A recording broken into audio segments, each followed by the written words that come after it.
감사합니다. 자리에 앉으시고 우리가 함께 주의 말씀을 찾도록 하겠습니다. 마가복음 12장 41절부터 44절까지의 말씀입니다.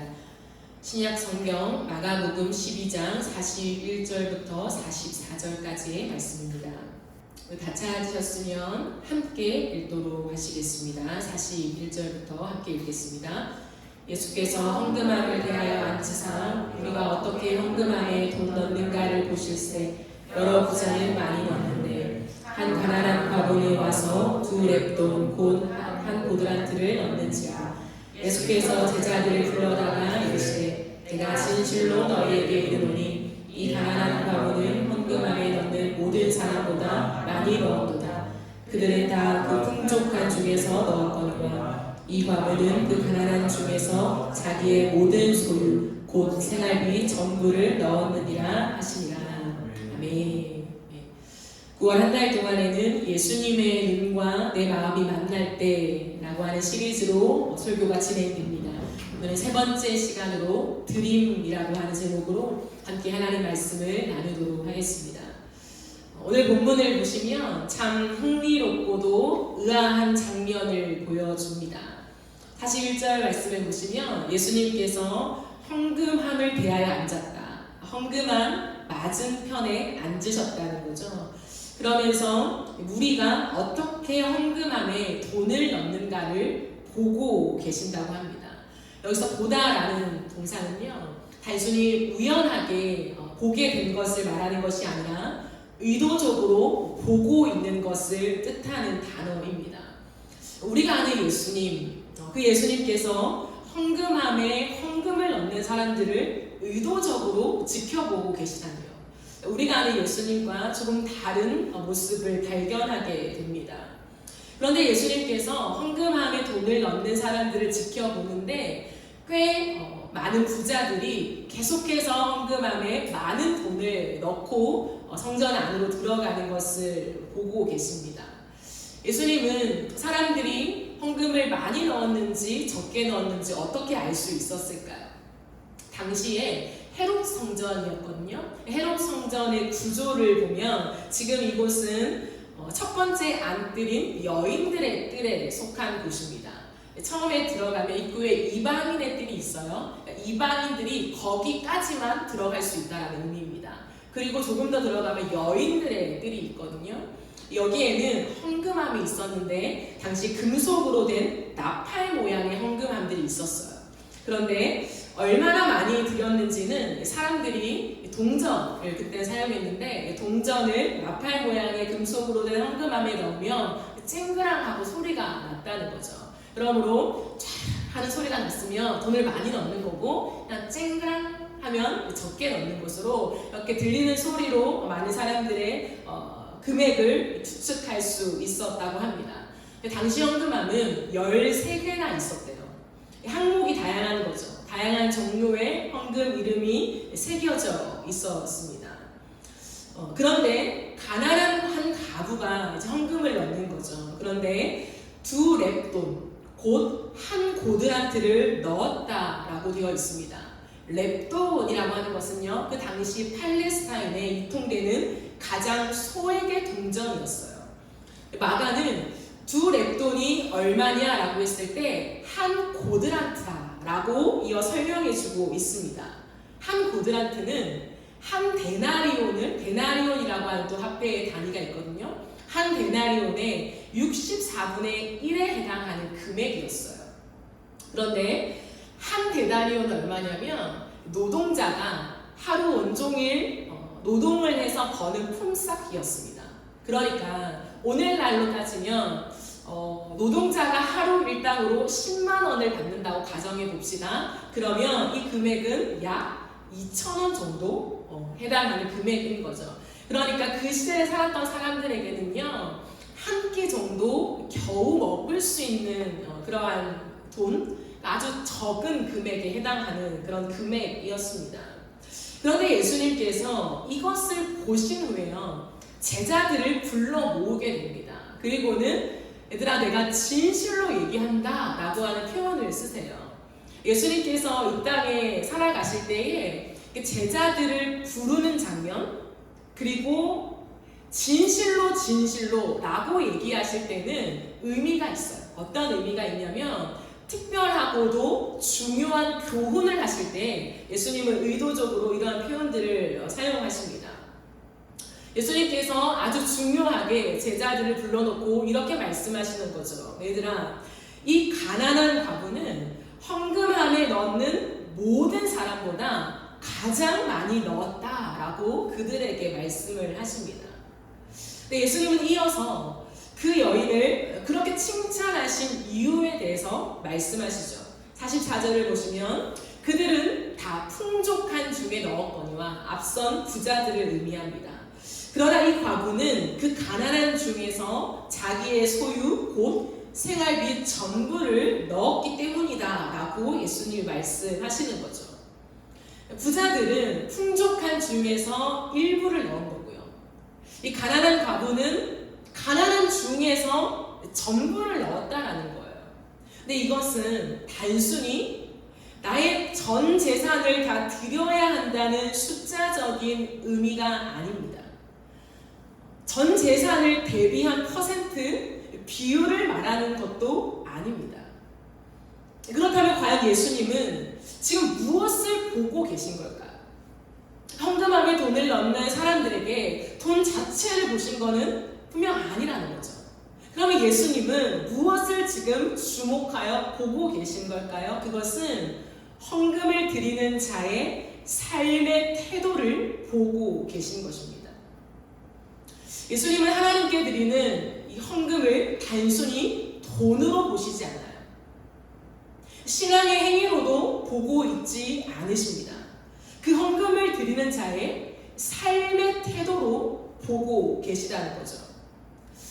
좀 더 깊이 생각을 해볼까요? 예수님께서 앞서 보셨던 이 헌금을 많이 하는 부자들은 누구를 지칭할까요?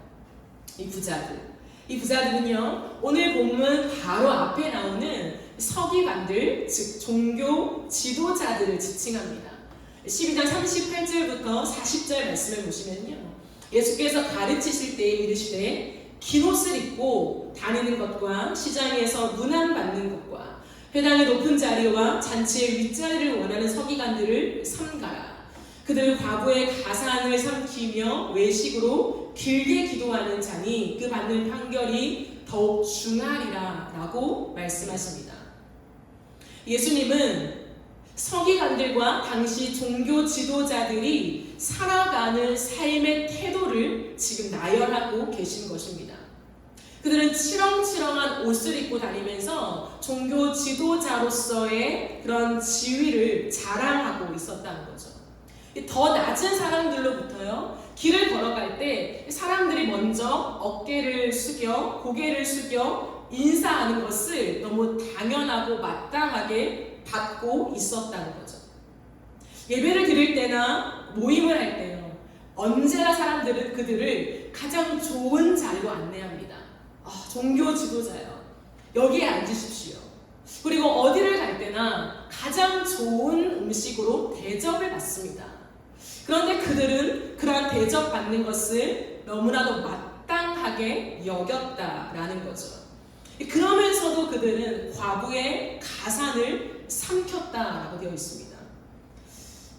그 당시에 과부를 도와주는 것은요, 율법에 명시되어 있었거든요. 과부와 고아와 나그네를 대접하라라고 하는 것은 하나님의 명령이었습니다. 그렇기 때문에 이들도 그 율법을 따라서 과부들을 도와줬어요. 구제비를 지급하는 거죠. 그러나 문제는 뭐냐면 오늘날로 말하는 교회에서 헌금의 목록 속에 구제비를 측정하고 과부들에게 구제비를 매달마다 주긴 하였으나 이윽고 그들은 과부들에게 헌금을 강요했습니다. 그리고 헌금을 드린 그 과부들의 돈을 가지고 자신들의 이익을 챙기기에 바빴다라는 거죠. 남에게 보이기 위해 기도하는 것이 당연한 그들의 모습이었다라고 할 수 있습니다. 이런 종교 지도자들에게 하나님은요, 종교적인 행위에 불과했다는 거예요. 그러면 종교 행위가 무엇일까요? 종교 행위는 그 중심에 내가 있는 것이죠.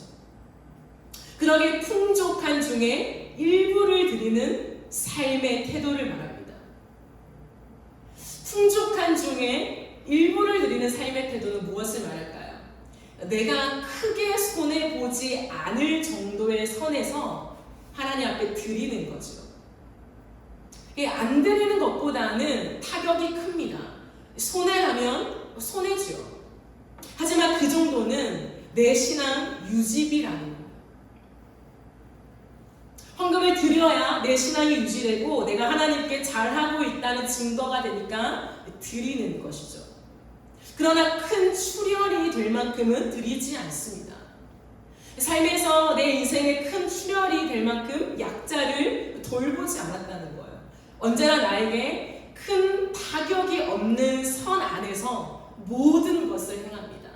사람들이 보기에는 구제도 하고 과부를 돌보는 굉장히 탁월한 지도자로 존경을 받지만 사실 뒤에 가서는 자신의 이익을 계산해서 다 챙기고 있는 것이죠. 이것이 당시 지도자들의 모습이었습니다. 그러니 사람들의 인정은 보너스로 얻어가는 격이 되는 것이죠. 이에 반해 과부는 어떠했습니까? 2 렙돈을 넣는 과부에게서 예수님은 과연 무엇을 보신 걸까요? 동일하게 그녀의 삶의 태도를 보셨습니다. 그녀의 삶의 태도는 무엇이었냐면 희생이었습니다. 희생이 무엇입니까? 어떤 사람을 위해서 자기의 몸을 돌보지 않고요, 자기의 목숨과 재산과 명예 따위를 바치거나 버리는 것을 의미한다라는 거예요.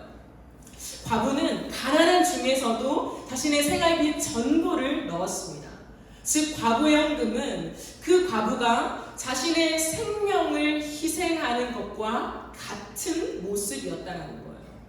2 렙돈의 헌금은 그녀의 온 생명을 망라하는 것으로 여겨집니다. 그렇다면 이 과부처럼 나를 돌보지 않고 나의 삶을 돌보지 않고 나의 전 재산을 헌금하면 하나님이 기뻐하신다는 그런 의미일까요? 절대 그렇지 않습니다. 여러분, 과부는 왜 자신의 전 재산을 하나님 앞에 다 헌금했을까요? 그 이유는 간단합니다.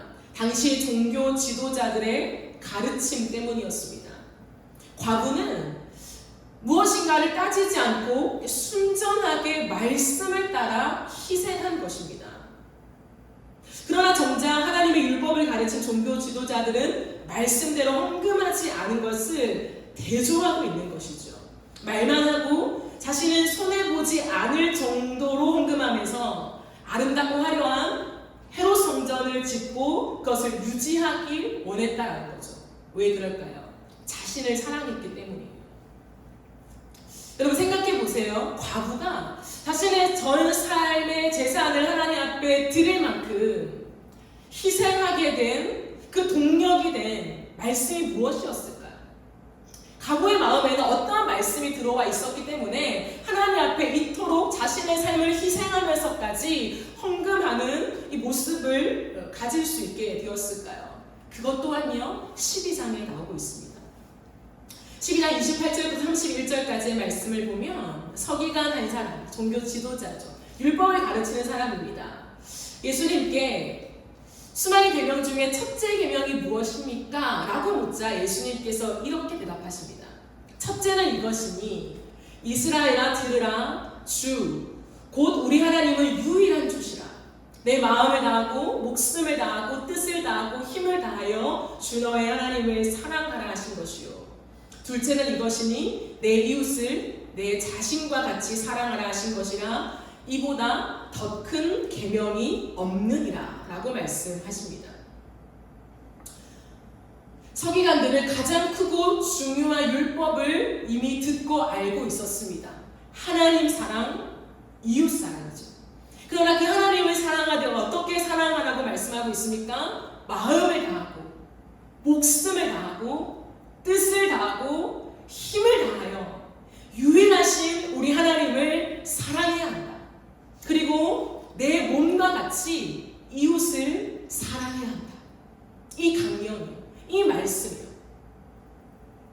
과부에게는 이 하나님의 말씀이 고스란히 마음 중심에 자리 잡고 있었습니다. 삶을 살아가는 모든 인생의 패턴과 방식이 이 말씀의 원리로 이루어지고 있었던 것이죠. 당장 먹을 것이 없죠. 당장 다음 날 내 미래를 쌓아놓을 수 있는 수많은 재산이라고는 하나도 없습니다.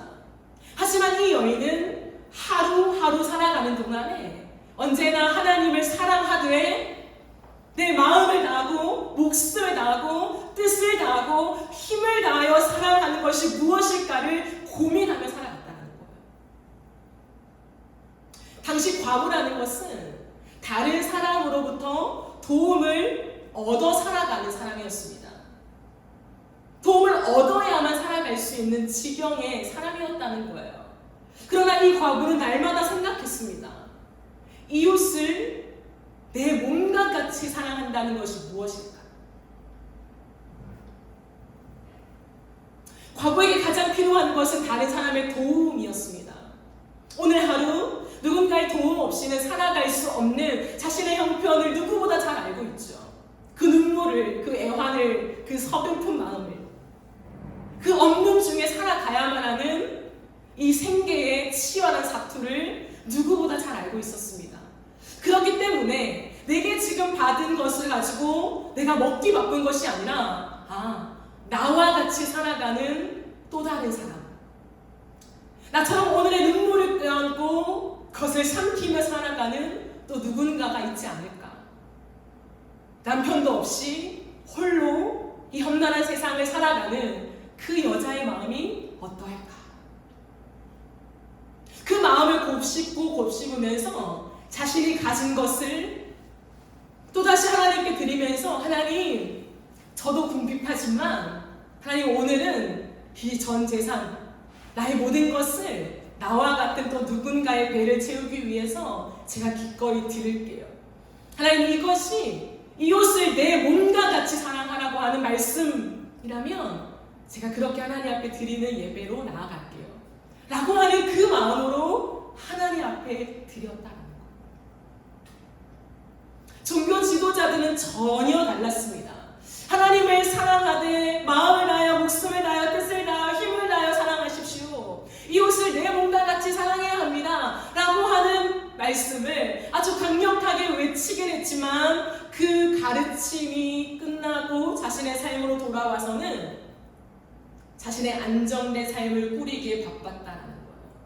절대로 손해보면서까지, 큰 출혈을 남기면서까지 과부를 돌아보지 않았다는 거예요. 하나님을 진정 사랑하지 않았고 내 이웃을 내 몸과 같이 사랑하지 않았음을 지금 이 과부와 함께 대조하고 있는 주님의 말씀인 것이죠. 그러므로 두 랩도는 하나님 사랑, 이웃 사랑의 말씀을 지키기 위해서 생명을 건 희생까지도 감내하며 살아가는 그녀의 삶의 태도를 보여주고 있는 것입니다. 예수님은 이것을 지금 보고 계신 거예요. 단순히 돈이 아닙니다. 그 돈을 넣는 그 사람들의 삶의 태도를 주목하고 계신 것이죠. 사랑하는 여러분, 우리의 삶에 희생이 있습니까? 희생. 점점 더 만몬주의에 빠져가는 이 세상, 돈이 절대적인 권력이 되어지며 돈 맛을 너무 많이 우리는 느끼고 맛보고 있는 이 세상의 한가운데를 살아가요. 개인주의가 극단으로 치닫는 이 세상의 한가운데를 살아갑니다. 남에게 피해를 주지 않는 선이지만 나를 위한 삶이죠. 이러한 시대적인 흐름 속에서 희생이라는 단어는 희미해져 갑니다. 그냥 뉴스에나 한두 번 정말 특별하게 볼 법한 그러한 이야기로 이 시대는 전락해 버렸습니다. 하지만 성경의 기본적인 핵심은 무엇이냐면 희생이라는 것을 오늘 우리에게 알려주고 있습니다. 예수님은 신앙의 본질이 무엇인가? 믿음의 본질이 무엇인가? 하나님의 섬기는 본질이 무엇인가를 말씀하실 때에 그 본질이 희생이라고 하는 것을 말씀하고 싶으신 거죠. 예수님은 언제나 사람에게 집중하십니다. 하나님의 극진히 사랑하는 것, 마음을 다해 목숨을 다해 뜻을 다하여 힘을 다해 사랑하는 것은 언제나 이웃에게 흘러가는 사랑으로 나타날 것을 교훈하시죠. 아무리 경제적으로 어렵고 삶이 궁핍하다 하더라도 이 땅에 소외된 자를 향한 긍휼의 마음과 내 것을 나눠주는 삶의 태도를 잃어버린다면 하나님에게서 너무 멀어져 있다는 것을 설명하고 있습니다. 우리의 생각에는 언제나 내 것을 쓰고 남는 것으로 구제할 수 있다라고 하는 사고방식이 깊이 깔려 있습니다. 그리고 나를 먼저 챙기고 내 가족을 먼저 챙긴 다음에 남는 금액 안에서 구제와 선교와 돕는 일들을 해야 하지 않을까라고 하는 그런 사고방식이요. 그러나 이것은 세상의 모든 사람들 또한 할 수 있는 방식이라는 것을 기억해야 해요. 그리스도인들만 걸어갈 수 있는 길은 결코 아니라는 것입니다. 그러나 주님은 우리에게 이 땅을 살아가는 동안에 그리스도인으로서 어떠한 삶을 살아가야 하냐라고 했을 때 내 것을 다 쓰고 남는 것으로 구제하는 것이 아니라 내가 안 쓰고 다른 사람에게 나누어 주는 삶을 살 것을 말씀하고 있다는 거예요. 그 삶은 굉장히 불편하죠. 하지만 그 불편한 삶을 살아가라는 거예요. 만만치 않습니다. 점점 더 모든 것이 발달해가고 발전해가는 이 세상 속에서 예전에는 10년이면 강산이 변한다고 하지만 이제는 1년? 아니 한 달? 그만큼 속도가 빨라졌습니다. 그 속에서 우리는 수없이 많이 편리함을 추구하죠. 내가 편리할 수 있다면 돈을 지불해서 그 편리함을 삽니다. 이런 시대의 한가운데에서 불편함을 선택한다는 것은 만만치 않은 삶이죠. 시대를 역행하는 삶입니다. 그러나 하나님이 우리에게 보여주시는 삶, 예수님이 주목하시는 삶은 뭐냐면 불편한 삶을 기꺼이 감수하며 걸어가는 그 삶을 우리에게 말씀하신다는 거예요. 내가 사고 싶은 것을 다 사고 남는 돈으로 남에게 흘려보내는 것이 아니라요. 내가 사고 싶은 것을 포기하면서 나누어주는 삶입니다. 우리는 이런 삶의 태도를 만들어 가야 한다는 것이죠. 예수님은 이 삶의 태도를 주목하고 계십니다. 여러분의 삶은 어떠십니까? 저와 여러분의 삶에 기꺼이 내가 불편함을 감내하면서까지 나누고 베풀고 남들을 채워주는 인생을 살아가고 있습니까?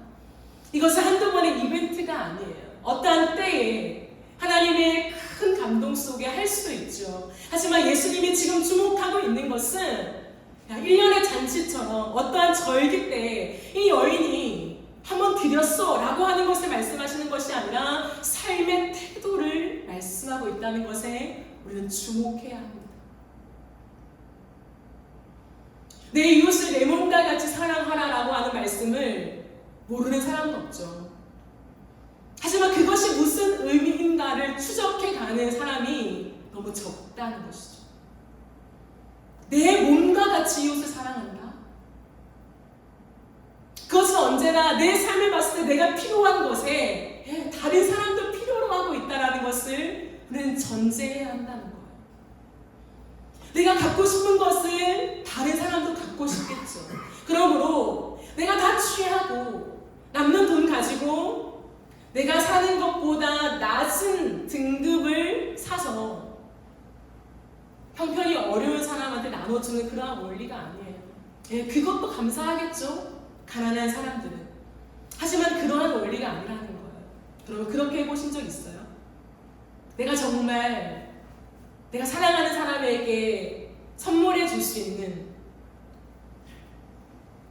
값어치가 높은 그런 선물들 있잖아요.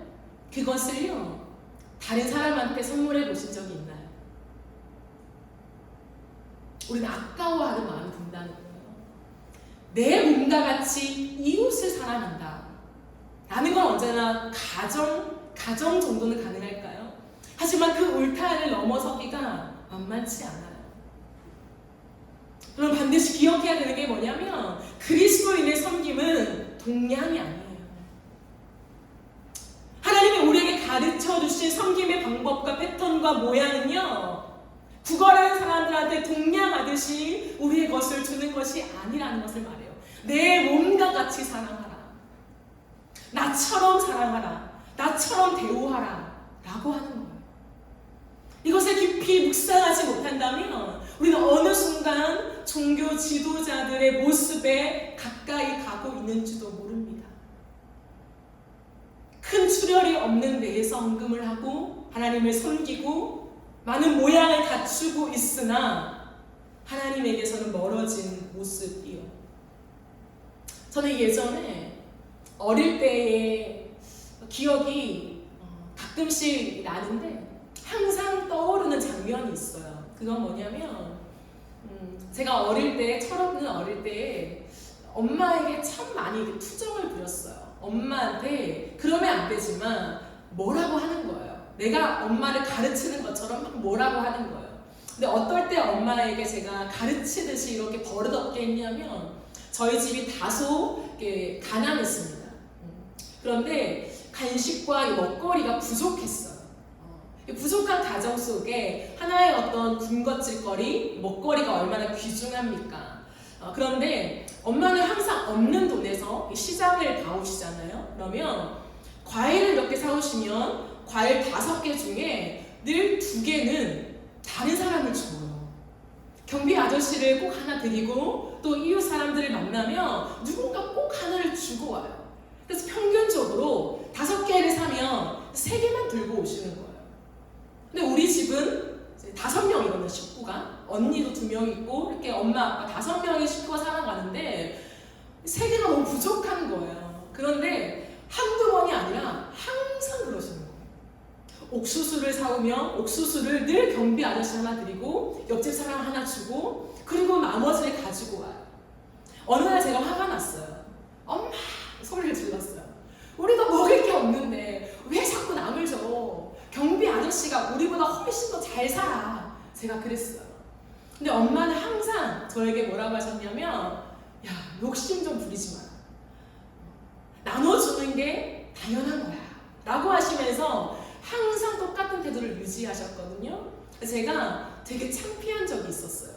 언제냐면, 제 모교회가 이제 평균적으로 봤을 때 재정이 그렇게 부족한 편은 아니었어요. 넉넉한 편에 속했습니다. 건물도 크고요. 그런데 엄마가 늘 저를 수시면서 야, 오늘은 이 고춧가루 갖다 드려 라고 하시는데 그냥 이게 봉지, 조그마한 봉지에 고춧가루 한 봉지인 거예요. 근데 그때 저희 교회에 평균적으로 출석하는 인원이 성인 어른들만 800명이었어요. 그러니까 식당에서 주일날 음식을 해드릴 때에 쓰는 고춧가루는 이거 한 봉지로는 이게 대도 안 하는 거죠. 전혀 쓸모가 없는 것처럼 저는 느껴졌어요. 근데 우리 집은 고춧가루가 부족해요. 그러니까 엄마 이거 갖다 줘도 안 써. 더 좋은 거 쓰실 거야. 라고 말해도 엄마는 항상 고춧가루랑 참기름 한 병을 갖다 줘요. 그때 제가 어린 마음에 되게 창피했습니다. 그런데 지금까지도 저희 엄마는 그런 패턴으로 인생을 살아가세요. 제가 나이가 들고 신학을 하고 조금씩 더 하나님의 일을 섬긴다고 말씀을 들여다볼 때 저희 엄마가 걸어오신 삶의 태도가 성경적이었구나 라는 생각을 하게 돼요. 지금은 참 감사합니다. 제가 조금만 욕심을 부릴 때 어머니는 저를 앉혀놓고 야, 너 앞으로 목사가 될 사람인데 너는 속옷까지도 벗어줘야 된다고 성경에 써있는데 어떻게 하면 그러냐. 그 말씀이 아직도 생생해요. 우리는 항상 계산하면서 내 형편을 챙기면서 먼저 나를 배불리고 남는 것으로 다른 사람을 구제하는 것이 더 맞는 것이 아닌가라고 하는 프레임에 갇혀 있다라는 거예요.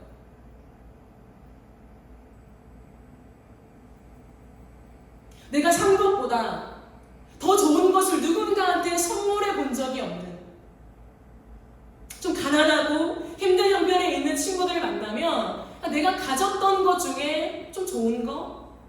그걸 줘도 이 친구들 만족하겠지? 라고 생각하는 그런 얄팍한 계산기, 그것이 우리 안에 장착되어 있지 않나 생각합니다. 더 좋고 더 나쁜 것, 그것을 지금 말하고 싶은 것이 아니라 우리의 마음의 태도를 얘기하는 거죠.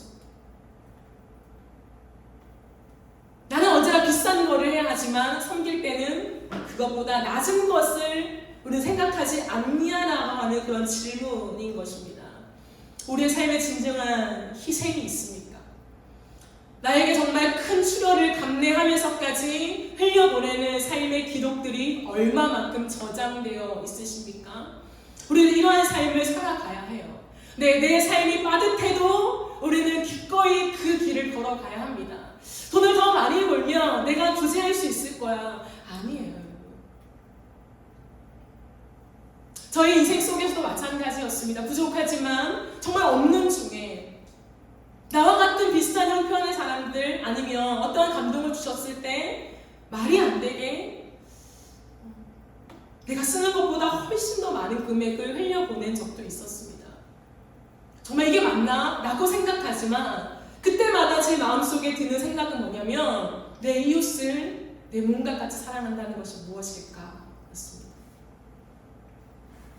사랑하는 여러분, 우리의 삶에 이러한 삶의 태도가 사라지거나 희미해졌다면 다시 한번 굳건하게 세워야 할 것을 주님이 우리에게 말씀하십니다. 왜냐하면 이 삶의 태도는 예수 그리스도의 십자가로 연결되기 때문입니다.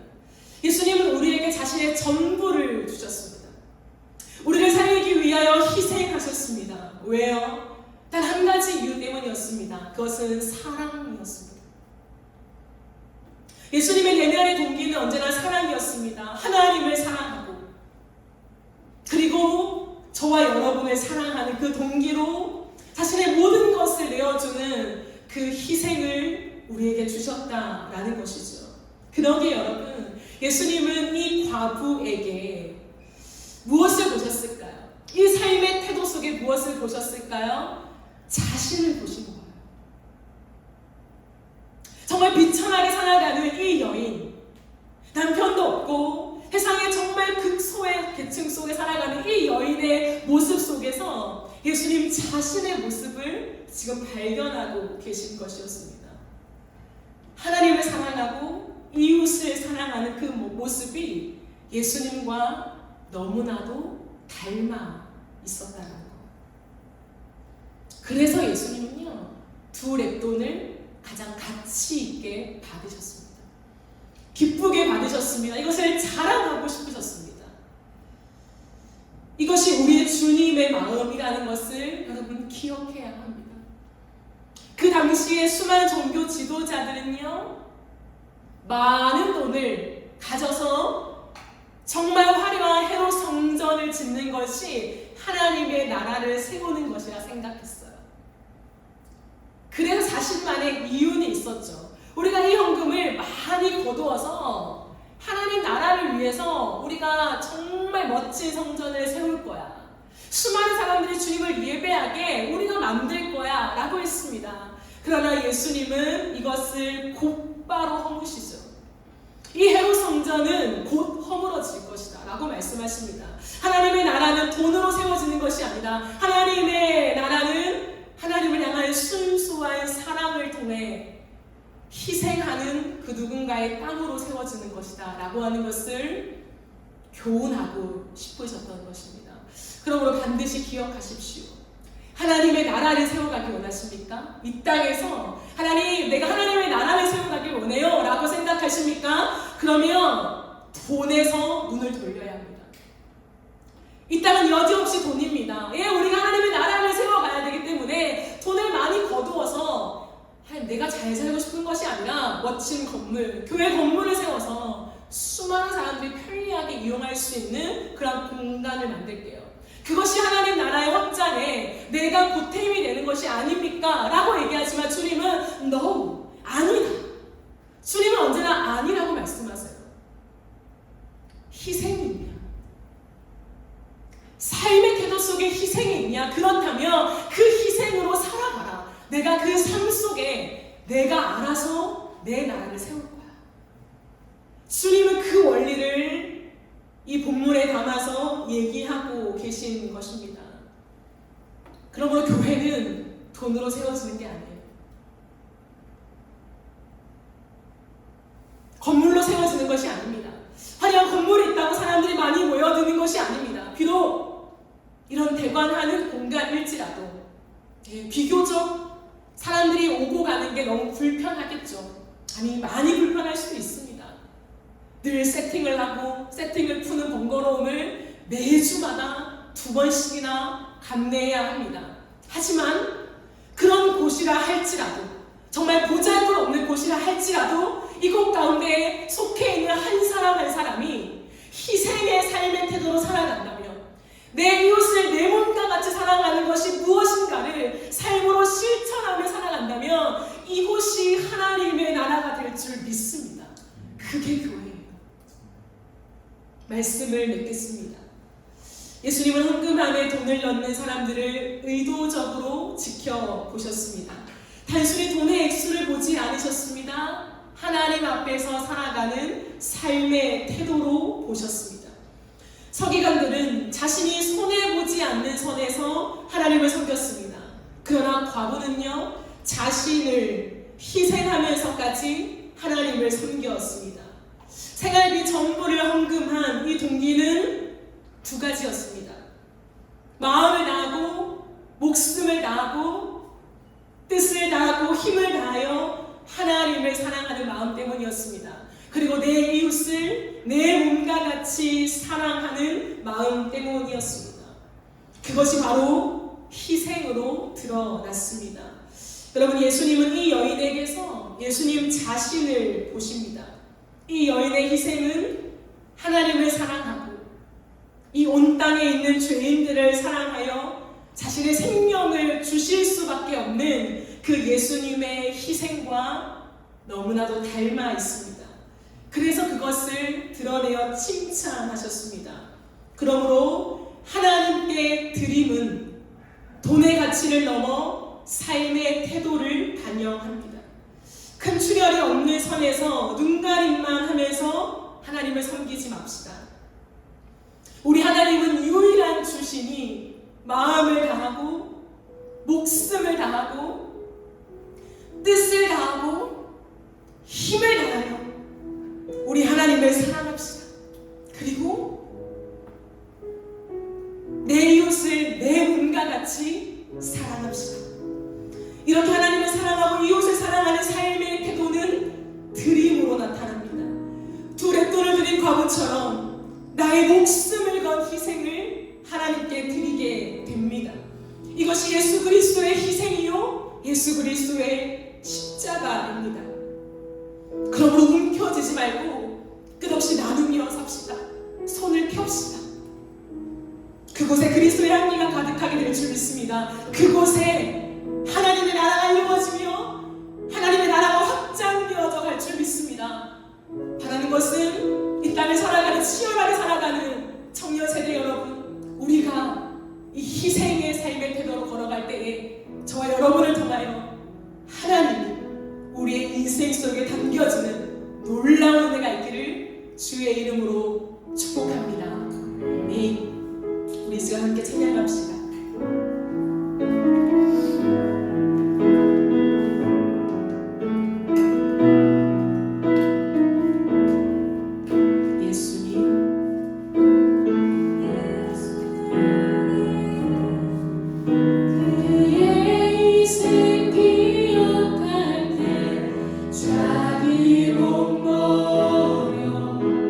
죽으신 주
위해 기도합시다.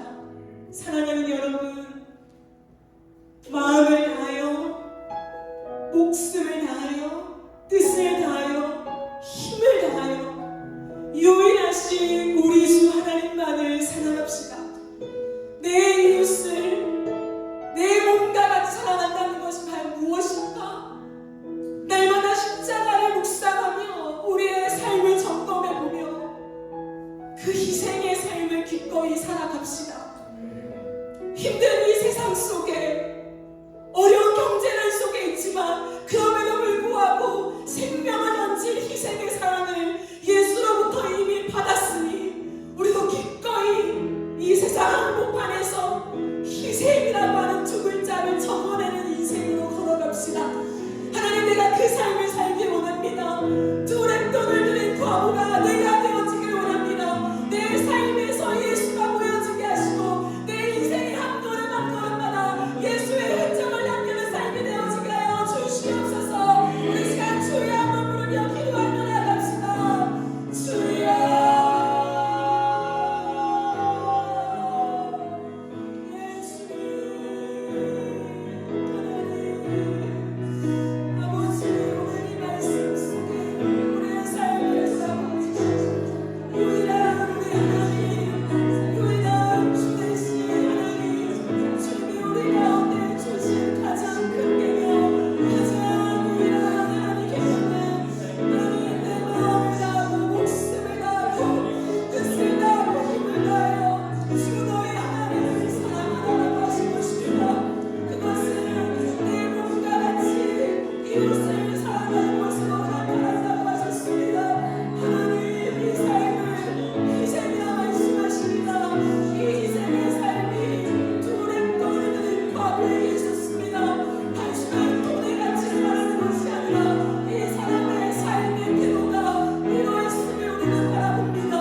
그들의 삶의 태도로 이어가신 것이 참으로 놀랍습니다.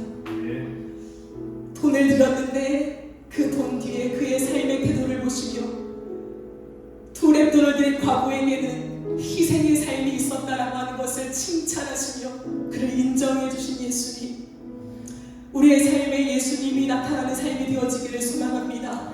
우리를 위해 죽고 생명을 던져서 희생하신 그 피로 나를 구원하신 주님, 그 십자가를 어찌 잊고 살아가겠습니까?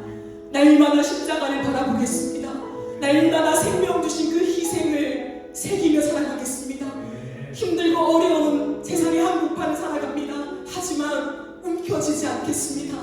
나누고 베풀겠습니다. 주님 우리 가운데 오셔서 이 세상 속에